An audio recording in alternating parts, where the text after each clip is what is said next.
just what's happening with apps every time we use them almost now. And AI is speeding that process up. And that's, of course, only one use of how AI is disrupting and impacting us. It's a non-trivial problem that these AI bots are so sophisticated and impressive.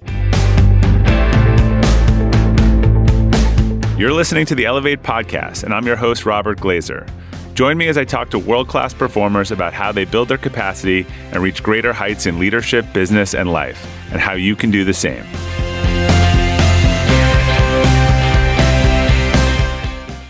Welcome to the Elevate Podcast. Our quote for today is from Virginia Woolf, "Only have time for essentials."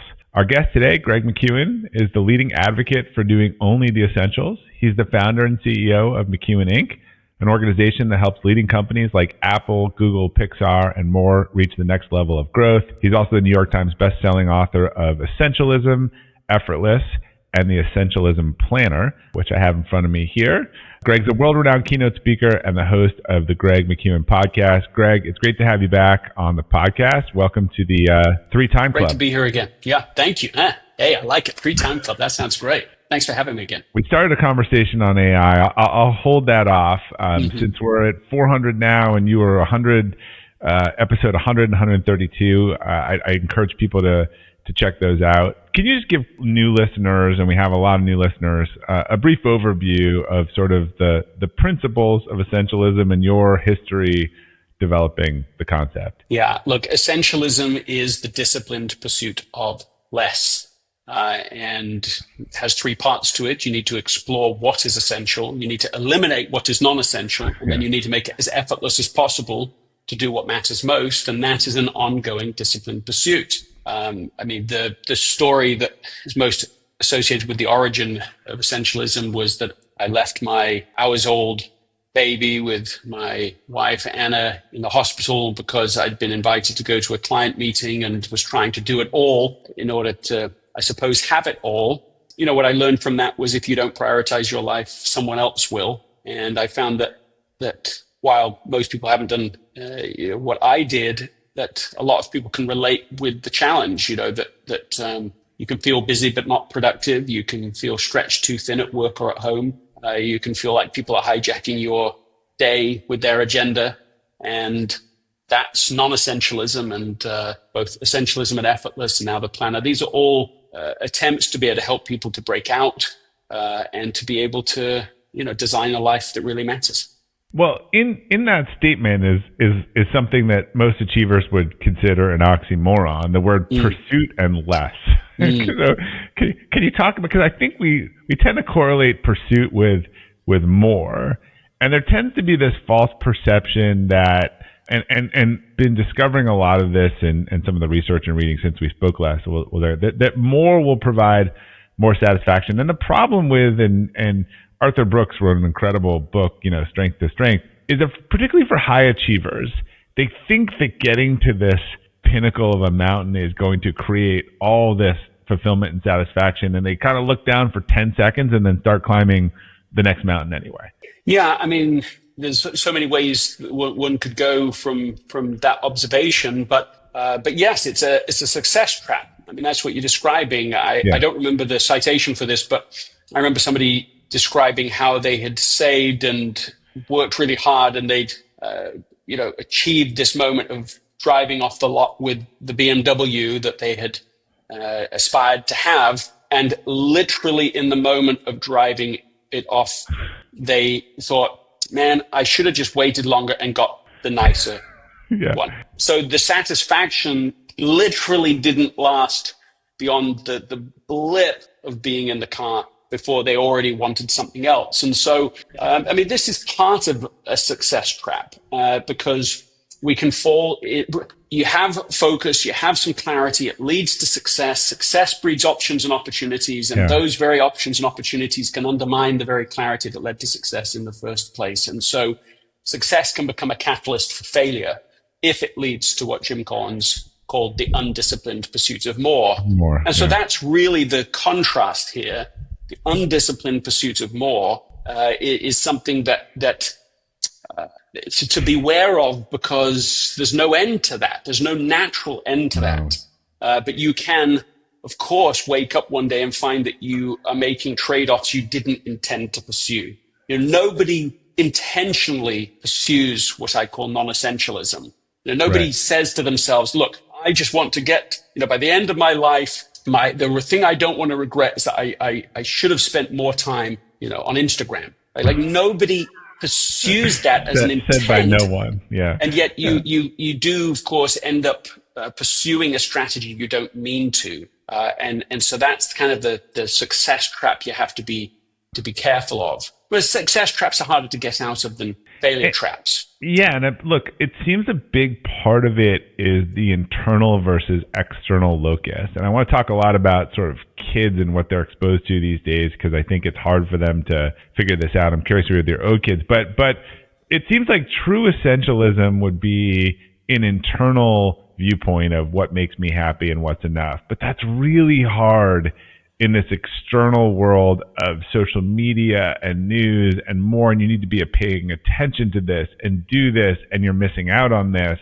And so, like, it just seems like it gets harder every year, that there's more noise, more stress, more distraction. Yes, I think that we are buried in noise now.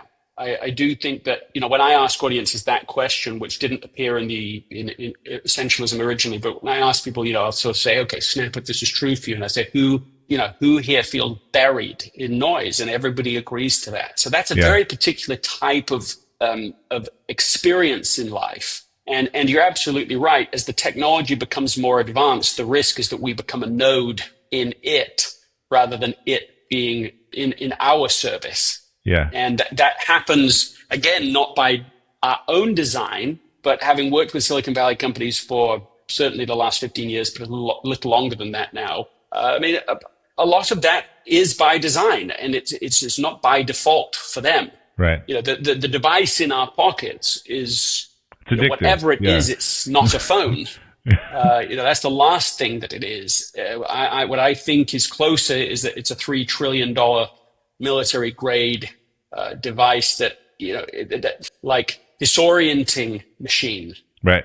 And we're in one sense no match for it. It's adapting constantly to us. It's adapting effortlessly. In fact, I just one more thought about this to throw out there. My wife Anna was just sharing some new research that she was reading about that shows the first part we probably have all heard, which is that there's this really strong correlation between depression in youth, especially adolescent girls.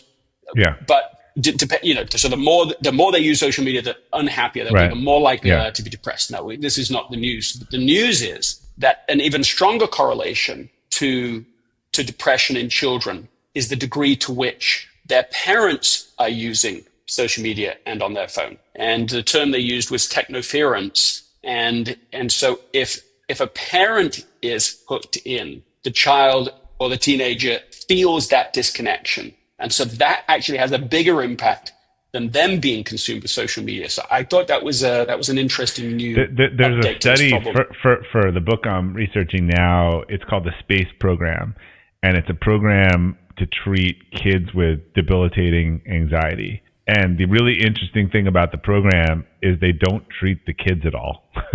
They treat only the parents for 3 to 6 months, and the kids seem to improve at a rate as if you're giving them drugs. Or medicine. And so I think it's this overload. I was going to ask you, like, some of it is the sort of circles. If you take anyone and you put them on a farm, or a camp for a month, and you take away their technology, you say, what is this? Oh, well, it was a good day. We had a good meal. I got some exercise. I did some work. Like, it's super easy. Like the news in particular, when you start pulling in all of this stuff and knowing about all of the worst stuff going on anywhere in the world, it becomes very hard to tune that out and say, like, what's a good day for me and my family? And I mean, you're worried about stuff. You're just not sure that we're adapted to handle this, right? Historically, you grew up and you were kind of in your little pocket and you never knew about any of this. And so now I think it's a more easy circle to essentialism, right? It's a small circle from your day and your community and your mile radius. Oh yeah, I mean the difference is difficult for us to even really imagine, and that's not to say that I think we should romanticize the past because, hey, listen, prior to, let's say 1865, it was extremely difficult to even survive, right? So that's the vast majority of the people. Your essentialism was your hierarchy of needs, right? And survival is like almost, in one sense, almost all of it, because the number of options available to you is so limited. So that's the downside. But this idea of the undisciplined pursuit of more, it's like, even if somebody's listening to this conversation right now and they're like, well, I don't really feel that successful in my life. There's other things I'd like to achieve. That's not the same as not having the problem of the paradox of success, because the optionality is like, what's the number? It's hard to pick a number that is large enough without producing hyperbole. Like we have 1,000 times the options of someone living in 1865, but is it 1 million? Well, of course it's 1 million times. I mean, you could keep going, right? So, and of course, now that we've moved into the AI era, that's at a whole different level and capacity on all sorts of levels. One, because we're just going to be in red brain most of the time because every app we use is updating constantly, which I think is like, that's different than feeling distracted. That's like, if we say the information age was like a distraction was the downside, I think that this age we're in now, it's disorientation that is the downside. If every morning you woke up and someone had moved around all your furniture, or just in the middle of the day, suddenly you turn around and all of it's gone. I mean, think of how disorienting that would be. Think of how strange that. And yet, that is just what's happening with our apps every time we use them almost now. And AI is speeding that process up. And that's, of course, only one use of how AI is disrupting and impacting us. And it's non-trivial. It's a non-trivial problem that these AI bots are so sophisticated and impressive that you can have an endless conversation with them tirelessly. It's pervasive, right? And so engaging. But it really is, it's the most I've ever felt about this question of who's using who, right? Like, to what degree is this an exchange of value with AI? Social media, we all felt that, still feel it to some extent, right? Where like, who's using who? But then with AI, it's like, it's even more so. Like, we think we're getting the value, but pretty quick that it's actually operating us and telling us how the rules go. And so, I mean, all of these technologies, I'm no Luddite, but they make a good servant and a poor master. We have to sort of assert ourselves in that. Otherwise, I think we will be, in a sense, a prisoner within the system. Look, it's one thing for adults to do this. You're wearing a Cambridge shirt. I have 2 kids in college now, and they go to decently competitive schools. And this is what it looks like when you go to a decent competitive school. You work for 3 or 4 years, you get into said school, welcome to school. Now, it's not just classes.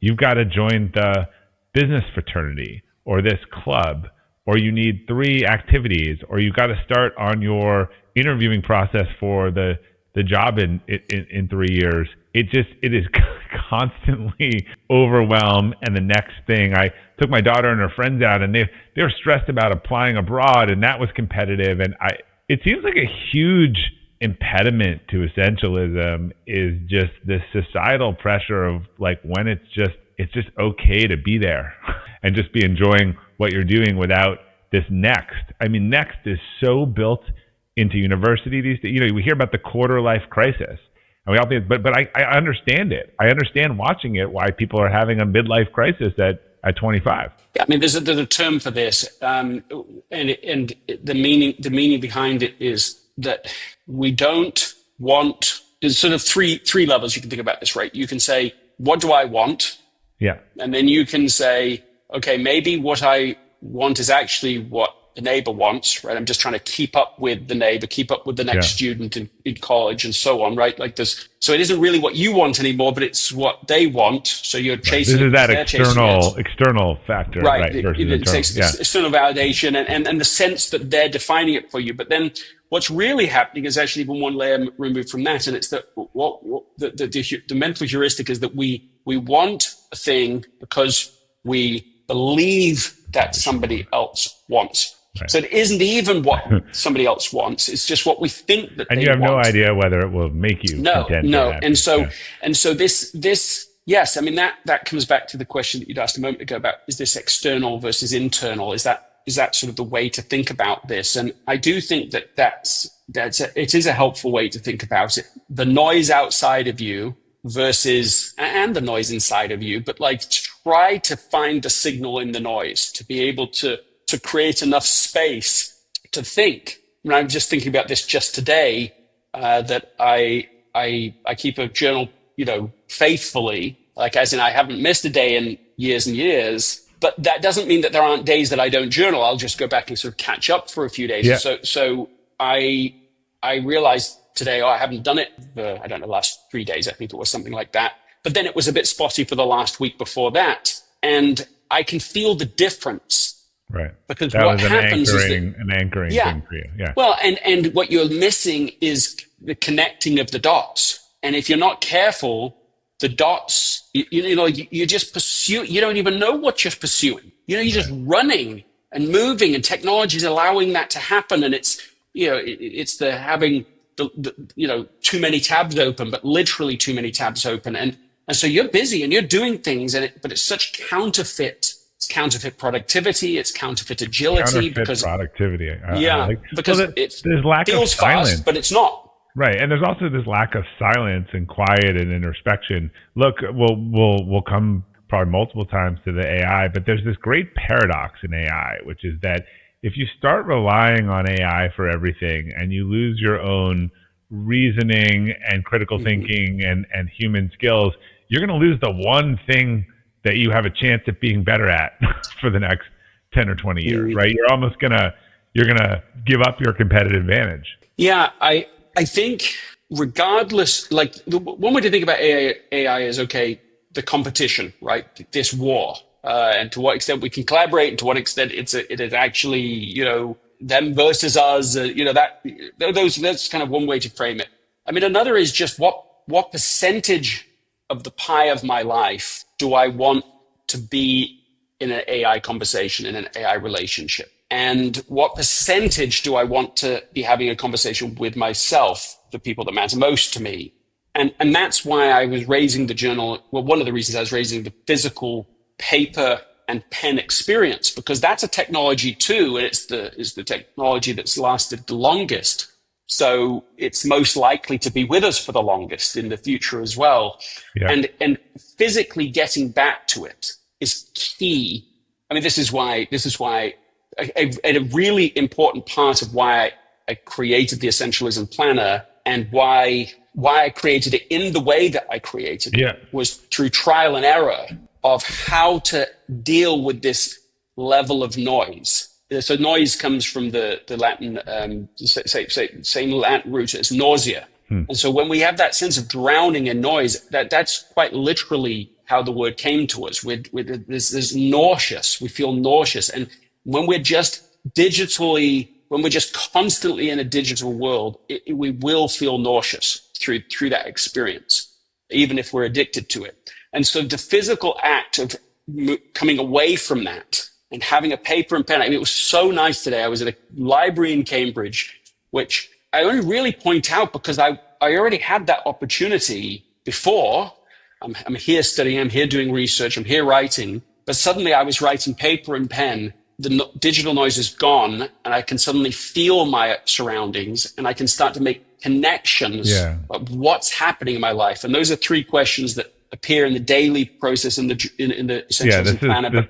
This is the journal. So this is but also in my own life too, which is what, so what, now what? Those three questions, those are so helpful to me now. I don't do it every day, but when I the moment I start writing, the moment I start getting that noise out, so I cannot be a prisoner to the noise, but an observer of it. And then, okay, what am I going to do about this? How can I, what's the news for me? What does it mean for me? What's the right important next action for me? That, when it's missing, I can feel it. When I have it, I can feel it. Yeah, the quiet is so I was I've got a new book coming out, and we'll talk a little about core values. I'm curious how much that drives on sort of, it's a parable about understanding your personal core values. And I'm building the keynote talk to go with it. And my plan was to kind of work on that in my OneNote, and we got on the plane and the battery was drained and the Wi-Fi didn't work. And actually I had all this paper in my bag.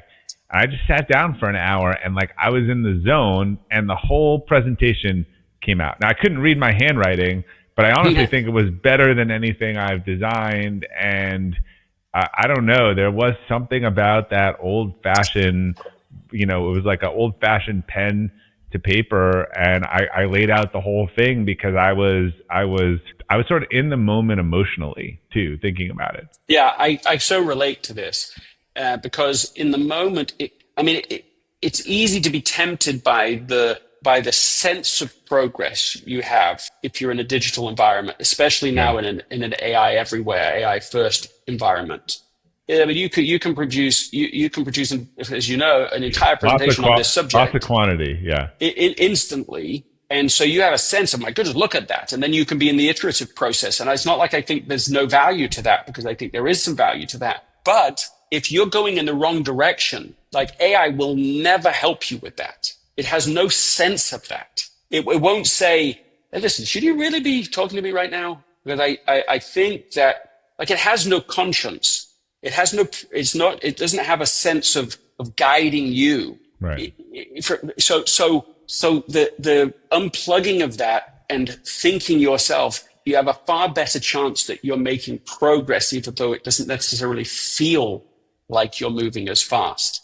Obviously, you said that you felt both, which is a great experience. But it was a feeling in the zone thing and a flow thing.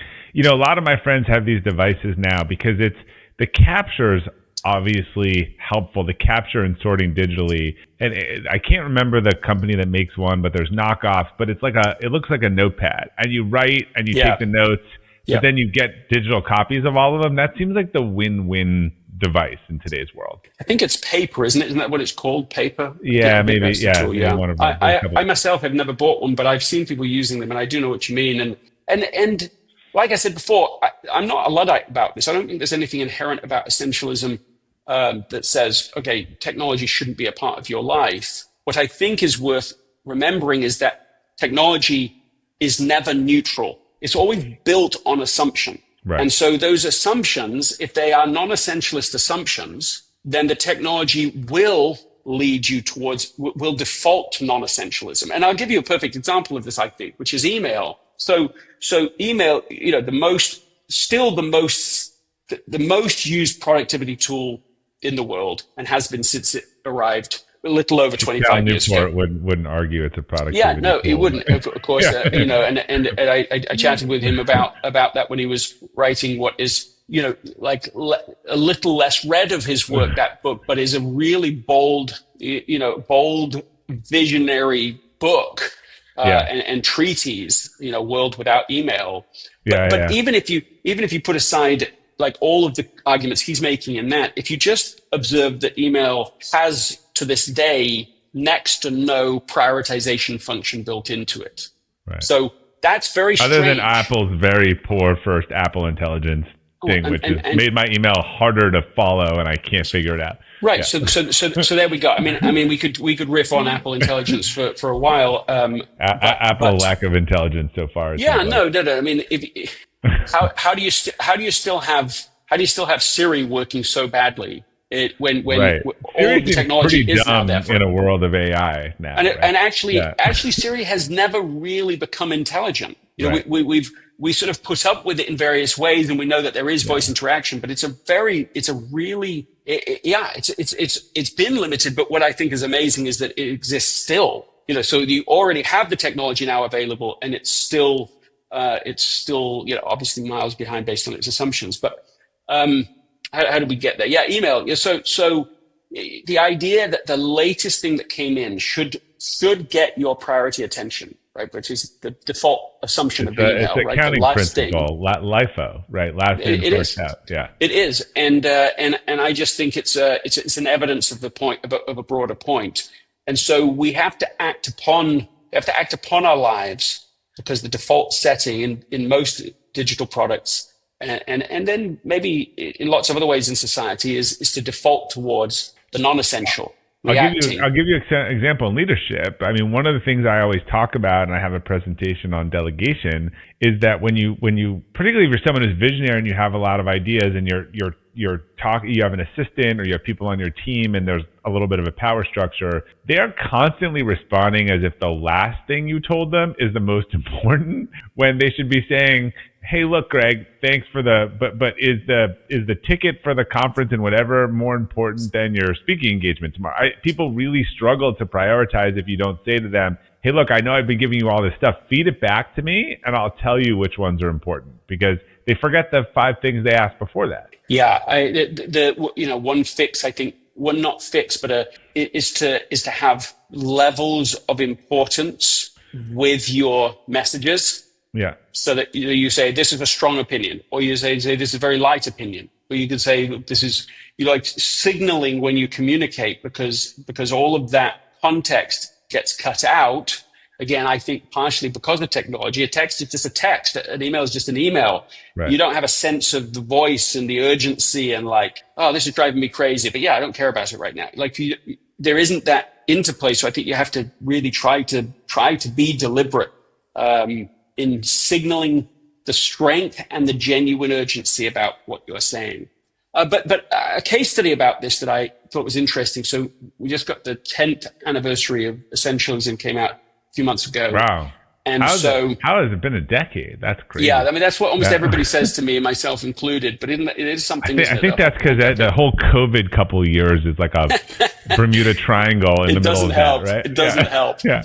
But it also, I just think, it's just, it is a strange thing about time. How many copies have sold? Is it 2 million? It's millions. I think we just put 2 million on that, but it was more than that. Wow. But we're certainly past 3 now, and it just keeps going, which is of course a blessing, and people still find it essential. That's good. Well, yeah. I mean, it seems to have hit a sort of zeitgeist type feeling, and I mean, I hear from people all sorts of stories and ways that they've applied it and so on. And one of the people that I wrote about in the new introduction to it was Banks Benitez, who was the CEO of a company who had read Essentialism himself, and he'd found it life-changing for him personally in trying to evaluate all the things he should be saying no to, that he was saying yes to currently. And so stripping away and building what he felt was a really essential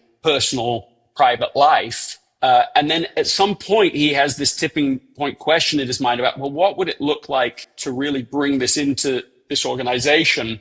Not just as a passing theme or hey, you want to read it, you should read it, be interesting, but as an operating system, to rewire the brain of his organization. And so he brings in everybody, all the executives first, and they all have to read it like a book club. And so they're getting together. And one of the executives, I remember him saying, I want to throw this book across the room, which I love that little line, because I thought, yeah, that this person's reading it, they're actually getting it. Yeah, it's stoking something within you, right? Yes, someone once told me if you give a speech and no one hates it, then no one loves it, right? If it's a warm cup of tea, it doesn't mean anything to anyone. Yeah. No, I think there's something there, and I felt like why he wanted to throw it wasn't because he hated it, but because the ramification, the reality that it was trying to bring to the fore was you can't do it all, so you have to make trade-offs, and he doesn't want to make these trade-offs. That's really painful as the executive of this company. Yeah. But here's the reason I'm sharing the case study at all is because they shift to they say, okay, if it's true, if this is real, we should really have a testable hypothesis. And so they said, okay, we're going to measure our output today, and we're going to move to a 4-day work week for 3 months, and we're going to test at the 6-week mark, and at the end of it, what is our output? Can we achieve in 32 hours of work 40 hours of output? And they conclude at the end, they brought in an external firm to do the measurement, that they could do that. And so the whole company became a 4-day work week. So as official policy, they'd increased their productivity of their important work output by 20%. Right. And that's the big story. But one more piece of it that I think is so relevant to what you said before, which is that what the real change internally, 4-day work weeks, the policy change, but what the behavioral shift was inside of the organization, was people being willing to have the conversation you just were describing that you need people to have. So it was when his executive assistant basically comes to him and says, look, this whole like essentialism thing, and that's fine. And we're saying like, hey, listen, what are we saying no to so we can say yes to the things that really matter most? Does that apply to me with you?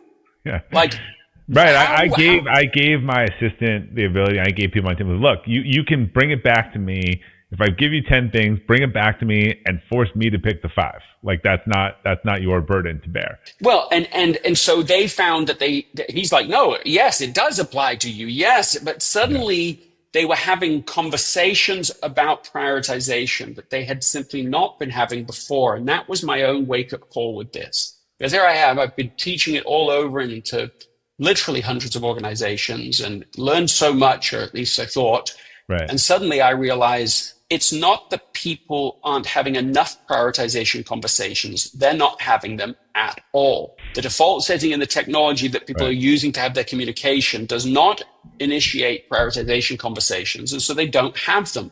And that was my big wake up call. By simply, not simply, it's emotional, it's challenging, but by having these priority conversations, they were able to increase output by 20% plus have more time in their own life for other things. So that to me is pretty impressive. Cal and I talked about this. This is the thing. Look, the 4-hour work week is really dangerous. Not the 4-day work week, not Ferris, but the 4-day work week is dangerous because if you flip to it, you can never go back. And so you need to make sure it works. Yeah. And I one thing I found is it's very hard for professional service companies to say, we're not working these. If you manufacture, you want to do whatever you want to do, but there's a client's like, hey, you just can't reach us on Friday. It's a little difficult. But what's interesting, and you illuminated this so clearly, and Cal and I had this conversation, I think on this podcast, was like what were the things that you did to get, like, that's the learning. So how did we get down to 4 days? Well, we started going through and saying, this meeting's not, you don't have to cut out the day or do that whole thing, but like, it was like, the only way you were able to do that was clearly removing stuff that didn't matter.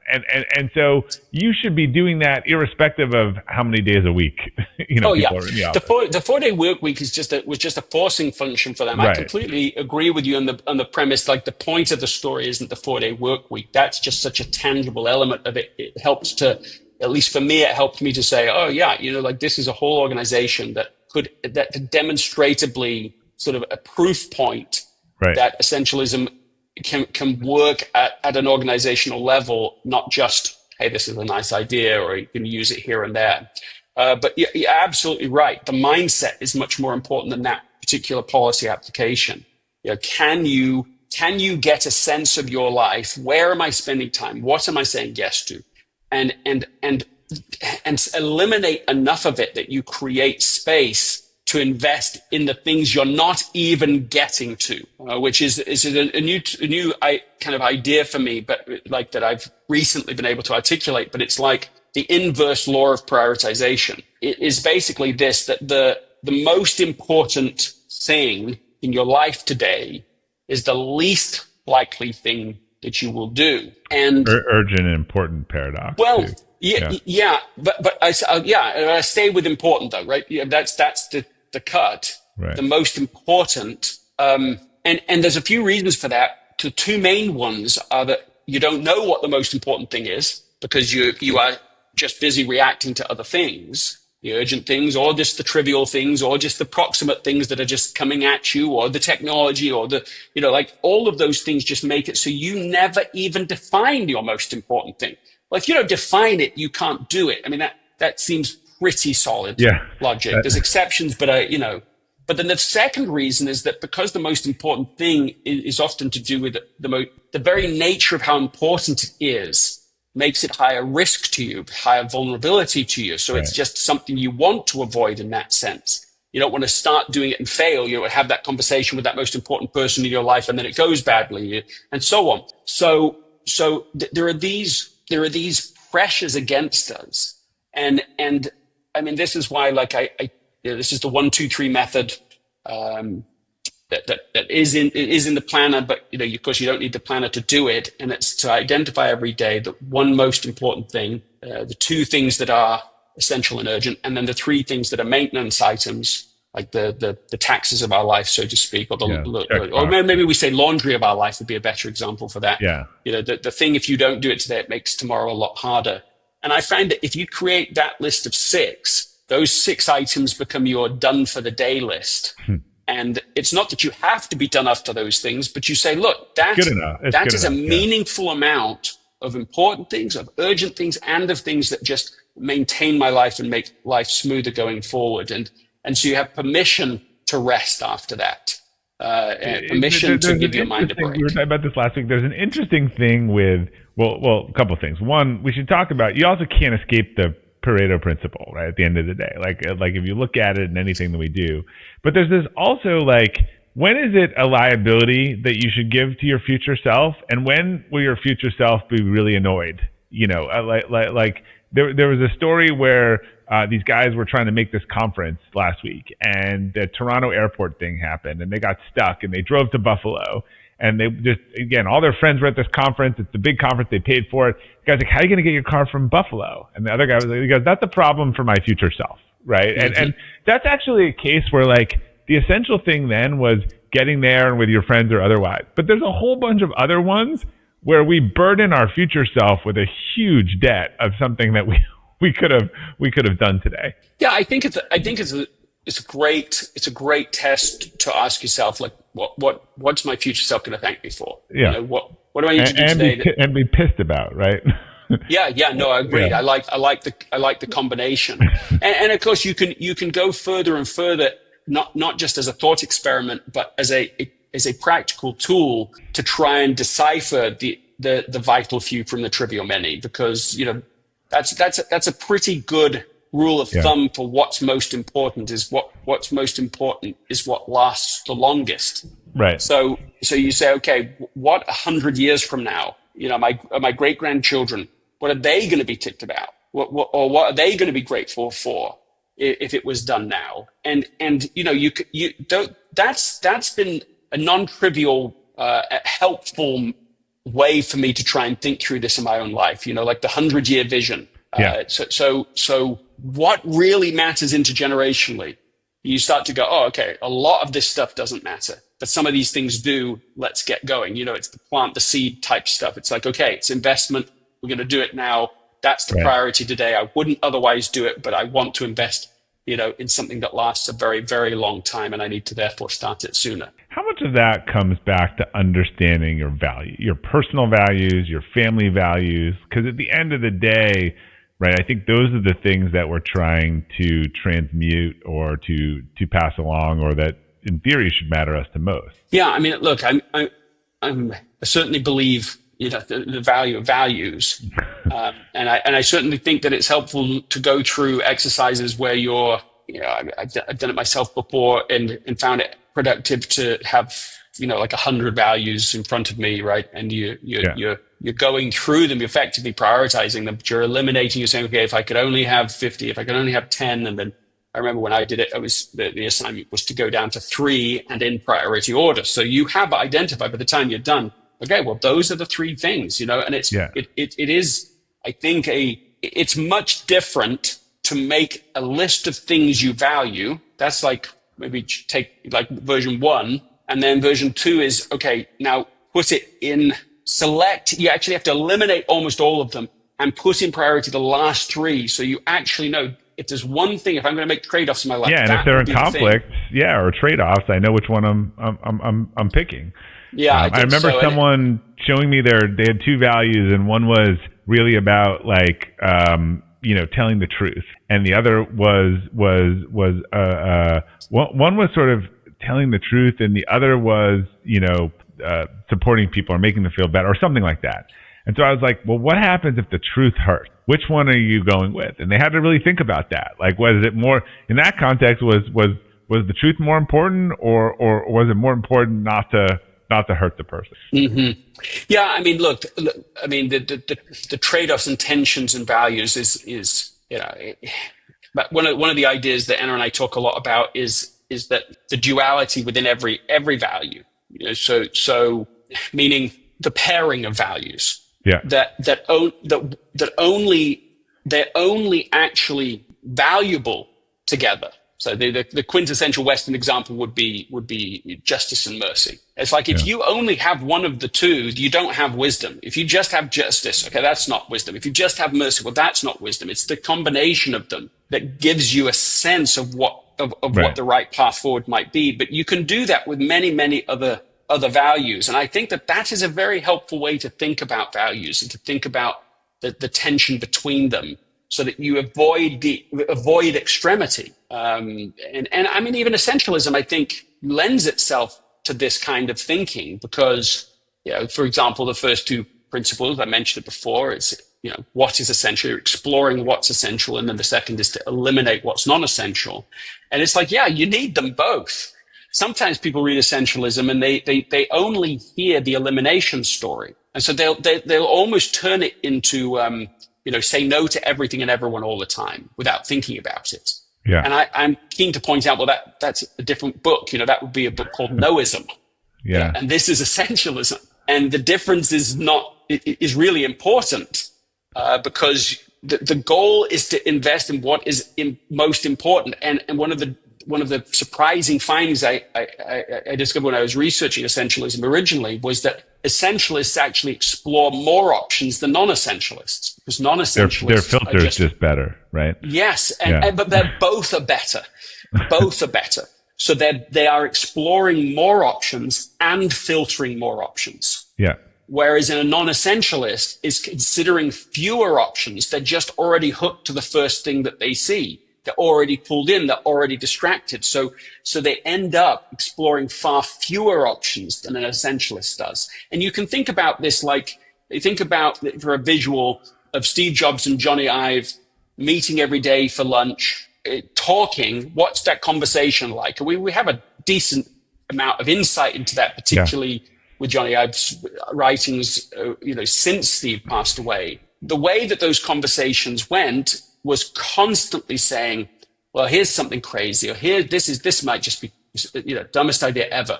And allowing those ideas to breathe and not shooting them down. I mean, it's such a shift from the media quintessential image we have of Steve Jobs into the big jerk about everything. It's like, no, the people that knew him best know that that's not how the experience looked like. But if I just can tie this together, this most famous quote from Steve Jobs, right? You have to say no to 1,000 things to say yes to one thing. Almost everybody, myself included, interpret that one way, which is, you have to say focus means saying no to everything. That's what it means. And it's not that that's wrong, but it's a good example of getting only half of the value, because the other side is, and I don't think this is unimportant. You have to create enough space to come up with 1,000 ideas. And that's really important. And what's not implied in that is, like, when you said no, it doesn't mean you said no out of hand. It means you evaluated it, you looked at your lens, and you said no, right? Yeah. Well, and you're just so, because you're letting them live, and you've got to let them nurture a bit, and you've got to see how all these ideas connect. And so you have to create a lot of space for exploration. A lot of brainstorming space. Just what if this? What if that? What if the other? I'll share an idea that at first glance I think people would think, oh, that's a really non-essentialist idea, and I don't think it is at all. I think it's completely consistent with the combination of explore and eliminate, and the wisdom that you get when you balance them. But I was invited by Steve Harvey to go to he has an annual conference that he does.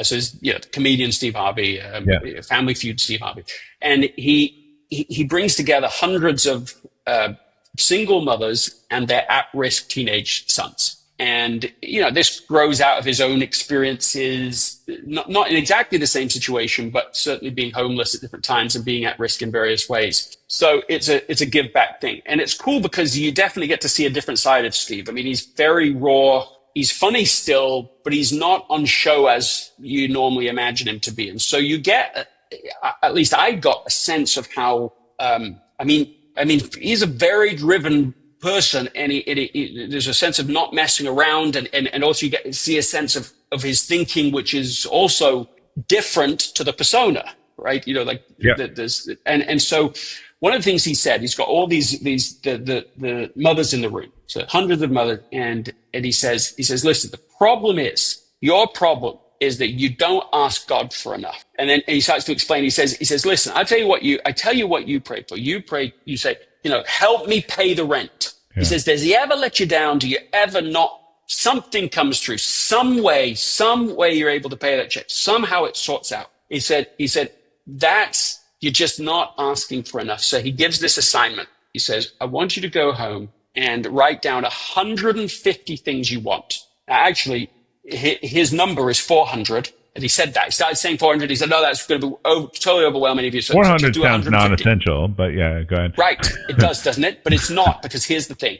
I mean, I don't believe it is. Yeah. It's just consistent. It's a literally consistent thing with the idea of 1,000 things. You're saying no to 1,000 things. So I started doing it myself, to take the challenge. And what happened to me is just what he predicted would happen, which is you're going to get to a certain number. So for me, it was maybe around 30 or 35. And that's it.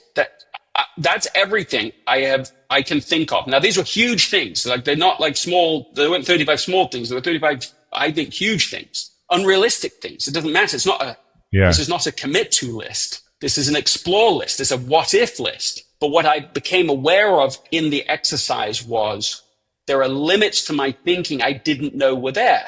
And so that's the point of the exercise. So you're pushing yourself way beyond the limit. So I have kept on going. And then you can pull it back down afterwards. Yeah. Well, precisely. So you need both extreme exploration, pushing, noticing the limits, pushing past those boundaries, and then also a far more extreme filter. The 90% rule, of course, is the language from Essentialism. So that you're saying no to 90% of things so that you can say yes to the 10% that are essential and really matter. Well, another interesting area to apply this, you've talked about essentialism in the context of processing feedback. As you put it, you want to be open to feedback, but doesn't mean you should internalize it, doesn't mean it all matters. Can you explain the distinction and how people can discern what feedback is essential and what feedback is not? I think one way to, I guess there's a couple of things that just immediately come to mind about that. I mean, one I just had posted recently, which is like, don't absorb feedback from someone maybe that you wouldn't ask for advice from. And that's like a good one for me just to keep remembering myself, because it's awfully hard to remember that in the moment of feedback, because feedback, we can say, oh yes, we're good at feedback, and of course we can get better at feedback, but most of the time it's pretty uncomfortable to give and pretty uncomfortable to receive, because is this a blind spot? If and that's really the idea here is, and it's another example of like two extremes make you unwise, because if you have the mode of, oh, I'm just rejecting all feedback. Somebody said that to me a while ago. They said I don't even, when I do work for clients and companies, I never want the feedback. I never want feedback. And it's like, oh, okay, well, that's one version. But then the other extreme, I think, is also not wise, which is, okay, I'm just not just open, but like what you say is true, which is and therefore I have no grounding or perspective or point of view. Right. Let's do the presentation. I hated that part of your presentation, so I take it out, and everyone else loved it, right? Precisely. Yeah. And so that sense of being able to figure out your own, I don't mean your own truth as in each of our truth is all subjective, that there is no such thing as truth, but it's like, I am going to pursue truth. And as I find truth, I'm going to hold on to that truth. Yeah. I'm not just going to be bandied about by every opinion, every piece of feedback. One of the most helpful things that somebody shared with me in how to think about feedback, and I think in a way that's healthy, is that when people give you feedback, of course, they reveal something to you about you, but they also reveal something about them. Yeah. And I really find that to be a helpful thing to say. It's like, yeah, okay. That doesn't mean I need to be open to what it can reveal about me, but I also need to be open to what it reveals about you. And so that thought now comes to me whenever. I call them narrative shoppers, and you can tell them where I read an article and they respond to me way out of context for something that I really didn't say. And then they're like, and you can just tell that they're bringing this narrative to every discussion. It's almost like this is their fight.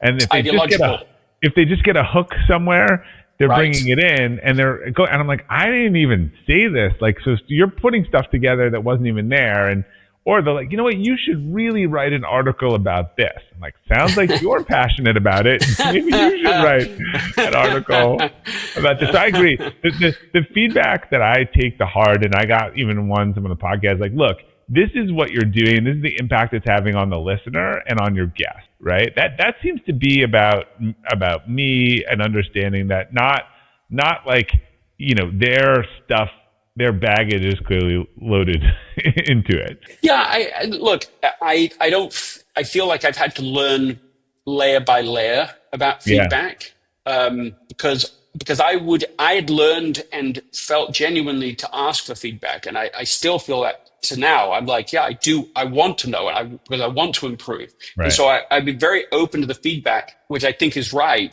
to ask for it, and I think that's right. But then I personally, didn't maybe grow up with a very clear sense of boundary about being able to filter. If somebody thinks, oh, okay, well, that's their view, great, and I don't need to persuade you, and you don't need to persuade me, and we can learn, and I can absorb some, but not all. And so it's been good for me to have to develop over time a better sense of, okay, you revealed something about you too. Yeah, you don't want to take that on. I'll give you an example. Grammar police. Like, I've had some people over the years who write me about a typo in a thing, telling me it discredits the whole thing and all that. I'm like, I know you went to like some school and the nun like beat you with a ruler when you made a grammar mistake. Like the trauma around grammar that they have like comes from a parent or school, or it's just so interesting to me. So I just learned to laugh those off. I'm like yeah. There is something kind of funny about it to me. Like I had a post that went up and it had a spelling error in the graphic, which is, like that's worse, if you like, right? Because that's so self-evident, and it happens. Like, it's not great, but it happens. Yeah. But, well, first of all, I didn't take it down, because I'm like, for all the people still getting the value out of it, they still are. And it was actually getting really great responses and so on. But I thought it was interesting when people messaged me about it. People I don't know and have never messaged me before. They lose their mind. Like, well, it's just I like it as an example. I like your example of sharing it because it just illustrates the point. It's like, yeah, you are obviously giving me some feedback that is true. There's a piece of this that is true. That is misspelled. And I didn't know it before someone said it. You are also revealing you. So you have been reading these things, right? Let's assume that the people that have been emailing have been receiving all of the other social media posts potentially for years. I've You've given never reached value out. to your life. This is what you're reaching out about. Yeah. It's like, okay, well, that really matters to you. Like you're happy to have found that wrong thing and need to tell me that that's right. It's like, okay. Yeah. It's I don't know quite what it reveals, but it reveals something. It reveals some childhood trauma. Like, it is someone who was never praised. Do you think that's what it is? I honestly, 100%. I got another idea for you. It's worse, because this will sound like I'm saying that people that do this are like this, and that's not what I'm saying.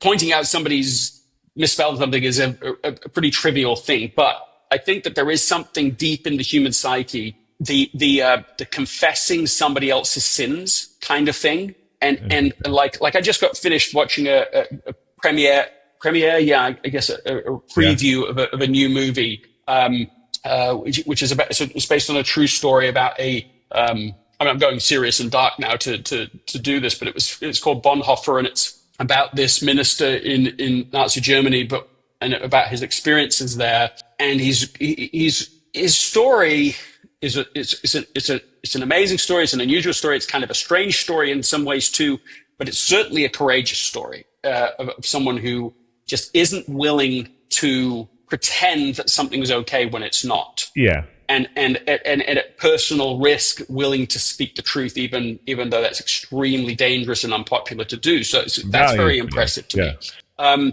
But the only way that totalitarian societies can operate is based on people's willingness to go along with the grand lie, right? In this case, right? Yes, Führer. The Führer is good, and everything about the Führer is good. And if you want to add 2 commandments to the 10 commandments, which an institute at the time did, and one of them was, honor and something your Führer, it's people's willingness to go along with that. And it's the other thing, which I think is maybe among the nastiest parts of our human nature, and I think it is in all of us, is the willingness to report the person next door. Yeah. To sit there in the church and to say nothing until they say something about Nazism at the time, and then, I'm going to be the one to tell on that. There's something about that I it's very easy to think of ourselves as to think of myself, I would have been the Bonhoeffer. And it's like, statistically, not much chance of that. He's one in a million.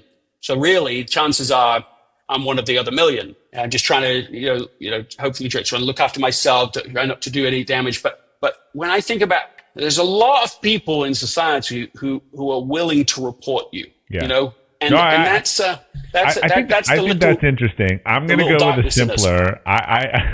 I believe that the grammar and typo abusers are the grammar and typo abused.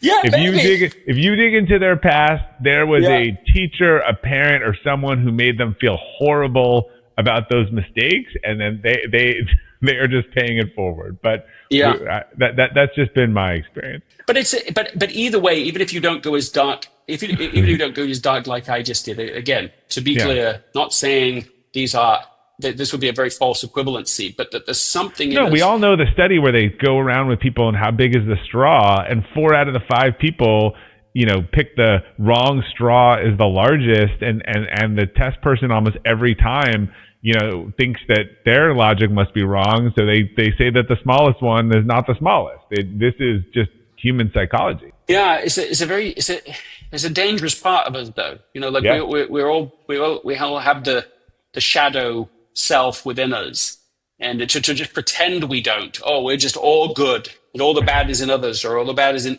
I think is a naive way to think about it, and maybe lightening it just a little bit. You can just go back to sort of essentialism, non-essentialism, and you say, okay, to pretend. Which I certainly don't pretend, but to pretend, I'm a perfect essentialist. I'm always essentialist. It's like, this is a nonsense. And right. It's just, it doesn't matter to try to be truthful about it. This is what I struggle with. In one sense, I think about it like this now with the journey to become an essentialist. There's 2 kinds of people in the world. There are people who are lost, and then there are people who know they are lost. and to get into the second category, I think, is actually a really big improvement, because instead of being lost and you don't want to admit it, or you don't know it, I think it's more not wanting to admit it, to act like, I've got it all sorted. I know what I'm doing. I mean, that's how my conscious incompetence, right? That's what versus unconscious incompetence. Yeah. Conscious is so much better than unconscious. That's I really think that's true, because then you can do something about it. And growing up, my dad was a bit directionally challenged, let's say, and my mother was worse than he was. So this was not a strength.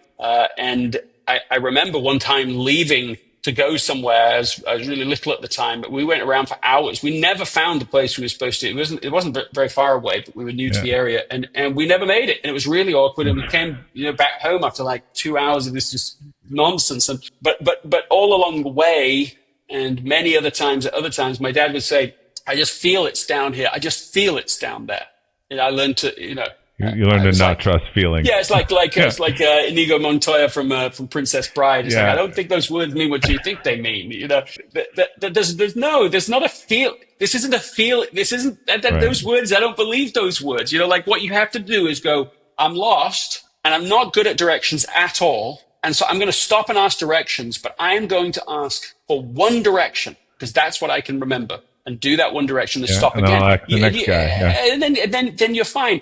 But this is just a metaphor back to being an essentialist. It's like to not pretend that we know what's essential and what's important today. And I don't want to pretend that I don't, I don't want to admit I don't, means that we get lost for longer. And if we say, as I find myself doing maybe more often than the average person, waking up just being like, there's so many things. I don't know what to do. And being honest about that means you know what to do. And that is just okay, what's happening? So what? Now what? Build your list, the 1, 2, 3 list. Like, what to do, and you just keep coming back like the like the airplane metaphor. You're off track 90% of the time, but you keep coming back on track. It's how quickly can you admit to being lost? How quickly can you admit to being pulled into the non-essential is really the actual test of being an essentialist. I'm curious, as we sort of wrap up here, like, how do these seasons of essentialism change? You know, is this a constant reevaluation? Is it something you look at over a year or 5 years or months or day? Like, how often?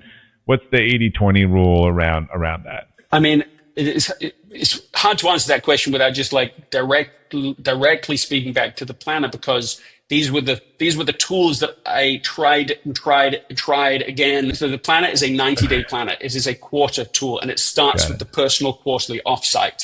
And that's what I have found to be the sort of magic amount. So you're still doing daily adjustments, but every quarter. So we're basically what every company has figured out, that 90 days is the right. Well, that's right. That's right. And it doesn't mean that you don't then also do annual or, or 5-year planning sessions. And those are different and rarer. But there is something about quarterly that you really get to reflect still. But what the changes you start to implement or that you intend to implement still feel real. And I think that's important because if you get too much into here are my general values, or here are my general things, that's fine. And there's nothing wrong with doing that. But it's disconnected to but what's real now? And so I just have found that when I do that, so I did it about 2 months ago, or about up to, a month from the time of recording will be the quarter again. And I just go through 3 questions. What's essential that I'm underinvesting in? What's non-essential that I'm over-investing in? And how can I make what matters most as effortless as possible? So it's consistent with the whole approach of essentialism, but it's about investment, sort of like almost a portfolio type approach. Right. It's like where am I just getting that investment a little wrong? And though that's always really helpful to me, because then I have the equivalent of an early warning system, because I see, that relationship that needs, that's not terrible. It might be a B+ or even an A-, but I can see. So that relationship's always important, but from quarter to quarter, it may be more important because you've neglected it, right? That's what I was trying to ask. How much of the stuff, I know the recalibration, but how much is fundamentally new, or how much stays the same, in terms of what's essential? Yeah, look, I mean, for me, I would say, I think about trying to give you a direct and honest answer to that question. I mean, I think I would say that like quarterly is more about adjustment, right. Not rethinking. I think that's how I would answer that question. I mean, my own temperament is such that I have a tendency to rethink in big ways all the time. Yeah. So some people are sometimes people are at the other extreme. They're not rethinking anything. So they're into a normal, this is my cycle, this is my routine, and this is life, and it can't be anything different. And I tend towards the other extreme, which is also not very helpful sometimes. You mentioned I'm wearing a Cambridge sweatshirt. I'm literally in Cambridge right now, and I'm literally doing a mid-career doctorate, and an unusual kind of a move. And there's no real reason. There was no career imperative to do it. Right. But there's a willingness to rethink at deep levels that is also advantageous. But you just can't do that all the time. So I think that's kind of more like a 2-3 year cycle. To really think radically different. All right. Since you're always focused on the future, we'll talk about, tell people where they can get the book, learn about the podcast you're writing, and also what's the next book going to be, or what current research might we learn about in a few years? There's a lot of things there. I think if I were just giving people one thing to do, one action, I just created a tool. It's completely for free. It's called the Less But Better course, and people can sign up free. Go to gregmckeown.com, gregmckeown.com. It's right there on the homepage. 10 seconds, you can get it. It's like you'll get really high quality worksheets, printables, series of emails over 30 days, every 3 or 4 days, so it's like not overwhelming. And it answers this question: where do you start? With Essentialism and with Effortless, where do you start? This is where you start. So that's my answer to that. And then the other question is, you could ask an interesting question to ask, for me anyway, is like, what's the biggest need in the world right now? Like, what's the biggest challenge and what's the biggest need? And I think the answer to that question, and there's a lot to why I think this, but is the challenge of understanding each other. I think it's the biggest single phenomenon, and I think it's the most important phenomenon of our lifetimes. Is the sort of is the polarization to the degree people can't understand each other, can't talk to each other, or don't want to understand. Yeah, well, and really that's it's sort of the same thing, but just but worse, right? Like, because then if you don't want to, then of course you can't. And so trying to understand, like, well, why can't we do that anymore? What can we do about it? Is what I'm at Cambridge researching and trying to codify and trying to put together, and we can solve that problem. It's really important work. The world needs that. So, Greg, thanks for coming back for the third time, sharing your story with us. The planner's great. I encourage people to check it out. We'll include links to everything you just talked about in the bottom, and I look forward. We'll have you back for number 4 once you get that. Once you solve the solution to why can't we all be nicer to each other. Yeah. Well, listen, Robert, it's really been a pleasure. Thanks for having me. Thank you. All right, to our listeners, thanks for tuning into the Elevate podcast today. We'll include links to Greg and his work on the detailed episode page at robertglazer.com. Hey, if you enjoyed today's episode or the Elevate podcast in general, and you're a longtime listener, I'd really appreciate it if you could just leave us a review. It's actually what helps new users discover the show and great guests like Greg the most. If you're listening in Apple Podcasts, just hit the library icon, click on Elevate, scroll down to the bottom, and you can leave a rating or review. Thanks again for your support, and until next time, keep elevating.